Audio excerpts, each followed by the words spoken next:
आमच्या उल्हास माझा न्यूज चॅनलला सबस्क्राईब करा, बेल आयकॉन दाबा आणि पहा उल्हास माझाच्या बातम्या सर्वात आधी आपल्या मोबाईल स्क्रीनवर. फळ विक्रेत्याचा व्हिडिओ प्रकरण. मनसेच्या दणक्यानंतर केडीएमसीची फेरीवाल्यांच्या विरोधात धडक कारवाई.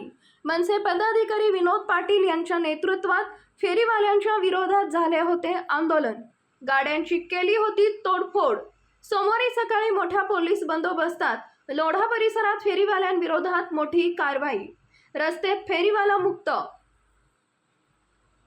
निर्जय लोढा या ठिकाणी बरेच अनधिकृत फेरीवाले वाढल्यामुळे रहदारीला तसेच पार्किंगला अडथळा येत होता. नागरिकाला अडचण झाल्यामुळे काल नागरिकांनी या ठिकाणी आंदोलन केलं होतं. त्या अनुषंगाने आज केडीएमसी महानगरपालिकेने अतिक्रमण हटाव तसेच बेकायदेशीर फेरीवाले यांना कारवाई करण्यासाठी पथक पाठवले. त्यासाठी आम्ही योग्य तो बंदोबस्त दिलेला आहे. शांततेत कारवाई चालू आहे.